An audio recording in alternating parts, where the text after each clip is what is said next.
जब सीता जी का हरण हुआ और उन्होंने सीता जी ने हाथ के कुछ अंगूठी के और कुछ पांव के बिच्छुड़ी कुछ वहां से डाले थे, और वो जब सुग्रीव के द्वारा मिले तो सबने देखा और राम जी भावुक हुए और वो खोली पोटली और देखा कि देखो लक्ष्मण, इसमें शायद तुम्हारे भाभी के कुछ आभूषण दिख रहे हैं।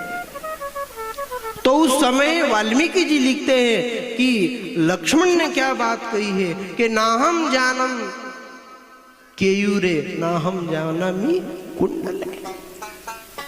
मैं न तो भाभी के कुंडल जानता हूं, न कंगन जानता हूं, न नाक में क्या था उनके मैंने कभी देखा नहीं। 14 साल साथ में रहे, देखा नहीं। क्या देखा फिर? केवल ये रोज प्रणाम करता था तो पांव की जो बिच्छुड़ी है ये जानकी जी की है, ये सीता जी की। ना हम जानामी केयूरे ना हम जानामी कुंडले। न तो कुंडल देखा मैंने, न हार देखा, न कहा हाथ में कुछ देखा। क्या जानता हूं मैंने रोज प्रणाम करता था मां को, मैंने पांव की बिच्छुड़ी को देखा है। क्या नजर थी उनकी, और यही तो सब पुण्य होता है आदमी का। उस समय राम जी ने विचार किया कि ये लक्ष्मण कितनी बड़ी और कितना इसका क्या ये, और वाल्मीकि जी ने स्पष्ट इस चीज को लिखा है कि लक्ष्मण जी का भाव और लक्ष्मण जी की भक्ति तो देखो। 14 साल जिनके साथ रहे, कभी मुख की तरफ ही नहीं देखा कि क्या पहना है क्या नहीं पहना है।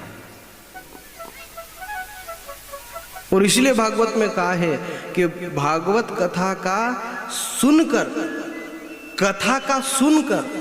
कृष्ण की कथा का सुनकर जिसके मन में प्रसन्नता हो जाती है, वहां कहा है कि शुश्रु बीस तत्क्षणात्, जो सुनने की इच्छा से कृष्ण को याद करता है तो तत्क्षण उसके हृदय में परमात्मा का प्रादुर्भाव हो जाता है,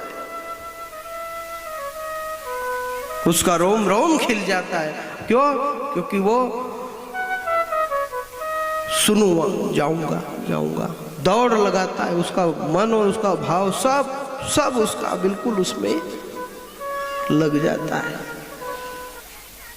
और ये बहुत बड़ी एक स्टेज है कि अगर आपका मन भागवत कथा के प्रति इतना आतुर हो गया है कि घर से निकलते और कुछ अच्छा नहीं लगता, बस जाऊं, ये दौड़ ये अभी शुरुआत हुई है, पर यही दौड़ इतनी बड़ी थी गोपियों की कि उनने जब दौड़ लगाई तो संसार छूट गया, और ऐसी दौड़ी, इसलिए तो वो भजन गाया। आज वृंदावन में रास रचो है, मैं भी दौड़ लगाऊंगी।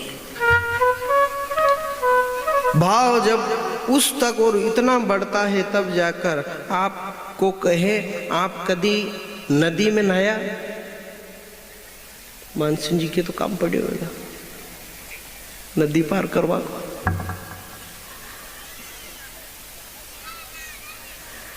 नदी में आप नहाया, अच्छा नदी में पांव कभी छूटे? गोड़े पानी वे के कमर वे तो छूटे पांव।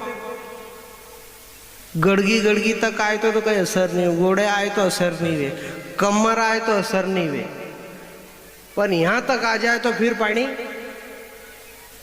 फिर पग टिके, फिर पग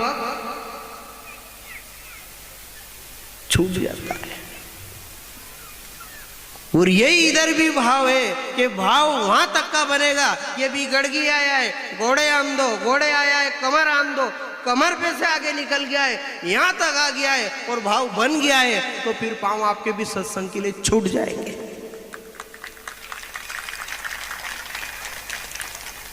पानी का और दोनों का जब तक यहां तक नहीं आता है और यहां आया कि फिर आप कितना भी प्रयास करो अपने आप पांव उठ जाते हैं, फिर बुलाना नहीं पड़ता, फिर फोन नहीं करना पड़ता कि कथा चल रही है।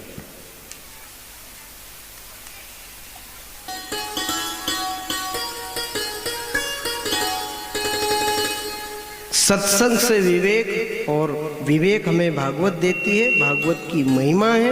और भागवत के तप से नहीं करे वो भी भजन कर लेता है। इसलिए तीर्थ की महिमा है, इसलिए गुरु की महिमा है।